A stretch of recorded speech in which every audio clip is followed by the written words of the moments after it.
इसमें बहुत अच्छी एक एनालॉजी आ रही है मुझे कि is that the reason we call कि शिवा जो है हमारे भगवान, he is the destroyer and there is a creator, Yeah, there's a जो आप creator there. यूनिवर्स की बात कर रहे हैं.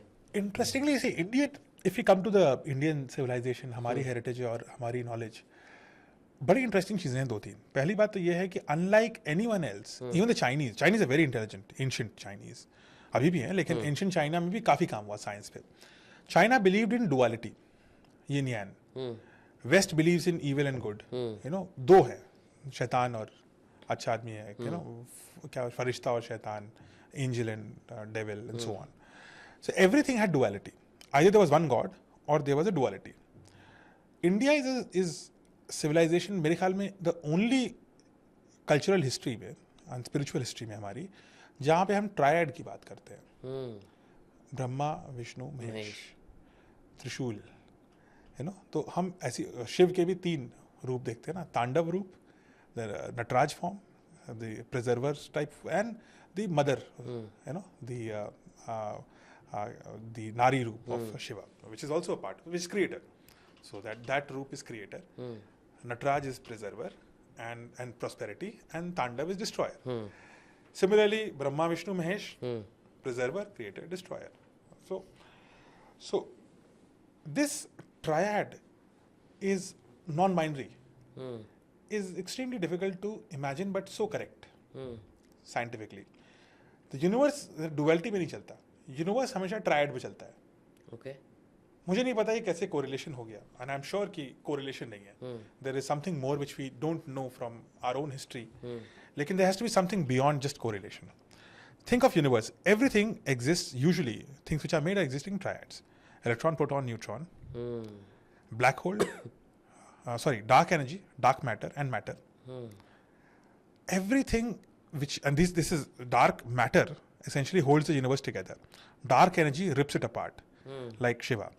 Dark matter preserves it, like Vishnu. Matter is everything which is created and is continuously being created, which is Brahma. Creator, destroyer, preserver. Shiva के तीन रूप, you know. So creator, the नारी स्वरूप जो है उनका, the नटराज स्वरूप, and the तांडव स्वरूप, destroyer. So, and the beauty is, unlike West, हम vilify नहीं कर देते. You know, ऐसा नहीं है कि जो destroy कर रहा है वो खराब है. Because we believed that it's a continuous cycle. Like black rebirth, holes. rebirth is a continuous cycle. Life is rebirth. And हम लोग क्या कहते हैं कि the other day I was in a debate with you know, some spiritual guru, and he was rebirth of, बार बार बोल रहे थे rebirth is fundamental to us as living beings, but it's not just living beings. It's everything.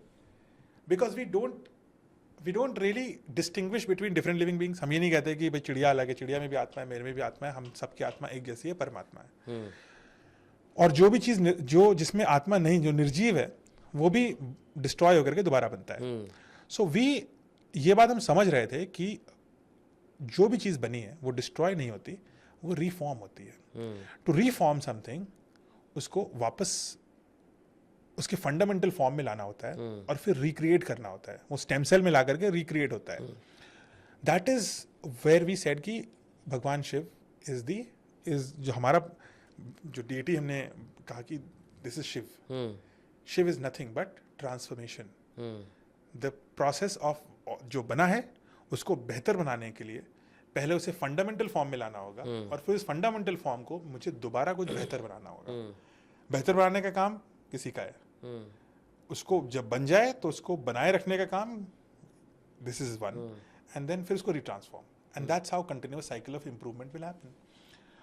ये त्रिमूर्ति, triad, is nowhere else in the world. History में कहीं नहीं है. Greeks के पास नहीं था, रोमन्स में नहीं था, पेजेंस में नहीं था, क्रिश्चियनिटी में नहीं है, इस्लाम में नहीं है, चाइनीज ट्रेडिशनल रिलीजन्स में नहीं है, किसी में नहीं है.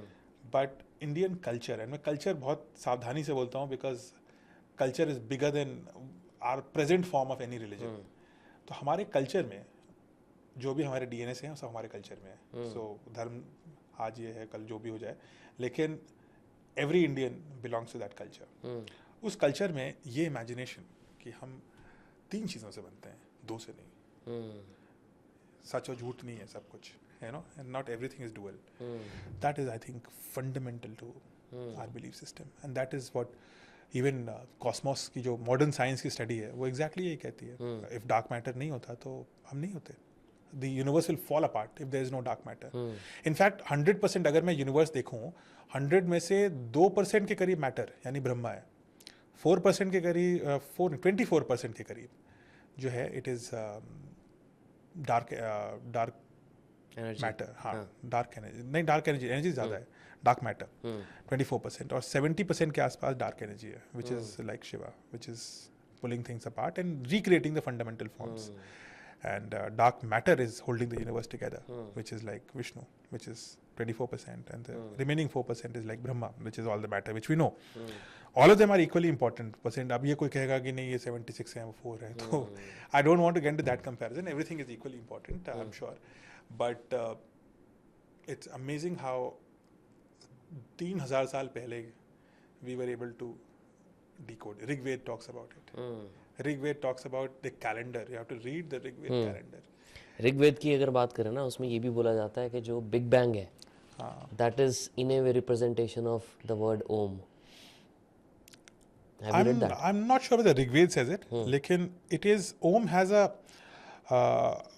again this is theorizing. I do not have a particular fact to say कि ये evidence है. But strong evidence suggests, though it is not a rule or a law yet, कि Om's frequency matches. So every living being has a frequency.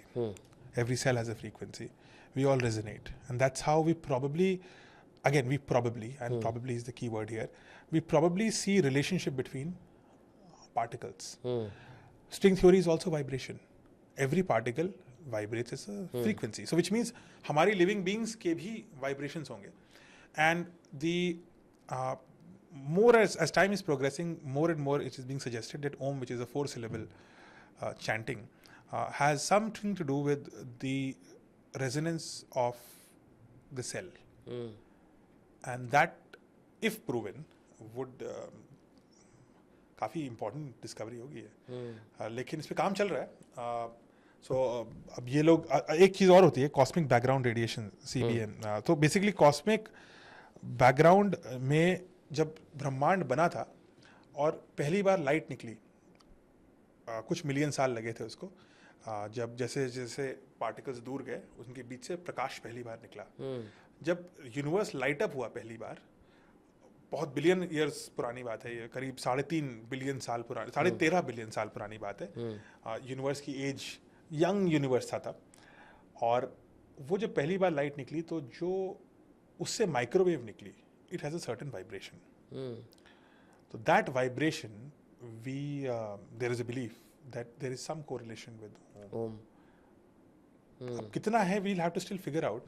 ये काम हमें करना पड़ेगा, ये काम वेस्ट वाले नहीं करेंगे. क्यों नहीं करेंगे? क्योंकि इससे तो प्रूव हो जाएगा ना कि हमें बहुत कुछ आता था. तो द प्रॉब्लम इज, ये तो 1000 साल का षड्यंत्र यही रहा है भारत के खिलाफ कि भारत को ये दिखा दो कि तुम सब मूर्ख थे और तुम्हारे पुरखे भी मूर्ख थे, कुछ नहीं आता था, सब जंगली लोग थे.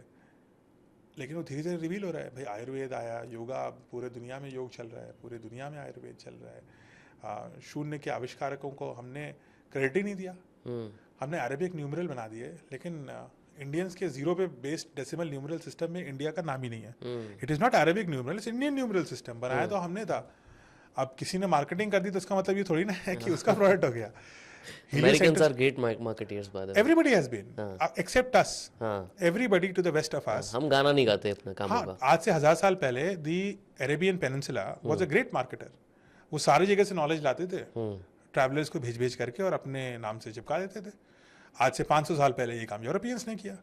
वो इंडिया से फिबोनाची सीरीज लेके गए, अपने नाम से चिपका दिया कि ये तो मेरी सीरीज थी. फिबोनाची खुद कहता है फॉरवर्ड में कि ये एक इंडियन सीरीज है. ही मेंशंस कि इंडिया, ये भारत से मैं लेके आया, पढ़ के आया, मैंने इसको ट्रांसलेट कर दिया, उन्होंने पन्ना ही हटा दिया. ये तो तुम्हारी सीरीज है भाई, ये गोरों की सीरीज है, तो फिबोनाची सीरीज आपकी है. 0 and 1 binary is an Indian construct. Grammar is Indian construct. Sanskrit के कितने वर्ड्स, सारा दुनिया का ग्रामर शुरू ही यहीं से हुआ है. तो the entire concept of grammar comes from India. Vocabulary is an Indian. वो शब्द को बनाना और उनको सेंटेंस फॉर्म में लिखना, विद अ प्रॉपर रूल. आप हिंदी देख लो, अगर संस्कृत तो बहुत लोगों को नहीं आती है, हम हिंदी में बात करो, आप कोई भी शब्द मुंह से, कोई भी जबान से, आप कंठ से, कहीं से भी, आप जो है ना मुंह से कोई शब्द निकालो, मैं उसको लिख लूँगा और मैं किसी को दे दूंगा बाहर जो खड़ा है, वो पढ़ेगा अगर ठीक से तो एग्जैक्टली वही साउंड निकाल देगा. If we had relied, that's why वो कहते हैं ना कि संस्कृत अगर कंप्यूटर की लैंग्वेज होती तो we would have been far ahead. ये जो जीपीटी वगैरह आ रहा है, we would have done it like 20 years ago अगर ऐसा होता तो, क्योंकि we would have then computer से बातचीत नॉर्मल तरीके से हम कर पाते, वी भी लिख पा रहे हैं, क्योंकि आधी बात उसको समझ में ही नहीं आती ठीक से अगर हम बोलते हैं, क्योंकि वो कंफ्यूज जाता है. शब्द जिस तरह से आप CAT कैट लिखोगे या सैट लिखोगे समझ में नहीं आता, कहीं सीसा होता है, कहीं का होता है, कहीं चा होता है, समझ में ही नहीं आता है. हिंदी में ऐसा नहीं होता. तो Hindi is very very well research. कितने, इट्स हज़ारों साल पुरानी लैंग्वेज. किसी ने कहा ऐसा करते हैं, मुंह से सारे शब्द निकालते हैं जिसमें जीभ आपके तालू से टकराती है, और उसको एक चा चा झा ऐसा कर दूंगा. फिर का करना है तो उसका मुंह का शेप, का खा में आपका शेप सेम होता है मुंह का. फिर टा जब आप करते हैं तो अलग ट ठा, उसमें जीभ और मुंह का शेप सेम है. ता करते हैं तो जीभ आगे की तरफ छूती है. सो यू आर ऑल, इतना किसी ने रिसर्च कैसे किया होगा? Who did this? It's remarkable. Look at pyramids. Who created? Nobody knows. Whoever created, see pyramids से ज़्यादा तो भारत के रॉक कट टेम्पल्स हैं. हाँ. Not celebrated. We didn't market it. Correct. क्योंकि अंग्रेजों ने मार्केट ही नहीं किया. अच्छा, इजिप्ट तो उनका बहुत भारी भरकम कब्जा था और उनको सुएज कनाल चाहिए थी, तो पिरामिड्स को मार्केट करना ज़रूरी था. बट रॉक कट टेम्पल्स, एक सिंगल पहाड़ी को आधा काट करके उस पर पूरा टेम्पल बना देते हैं, और वो आज तक खड़ा हुआ है, गिरा ही नहीं. हम आज भी दुनिया में लोग टनल्स बनाते हैं ब्रिज में, और टनल्स कोलैप्स हो जाती हैं. लेकिन आप पूरे पेड़, उसके पहाड़ को, बड़े बड़े पहाड़ों को आधा आधा काट करके उसके अंदर पूरा पूरा पूरा टेम्पल बना देते थे, और वो हज़ारों साल तक खड़ा रहता था, despite earthquakes, winds, water, everything. पर आपको लगता है कि कोई ऐसे एडवांस्ड बीइंग्स थे हमसे बेटर जिन्होंने ये काम किए?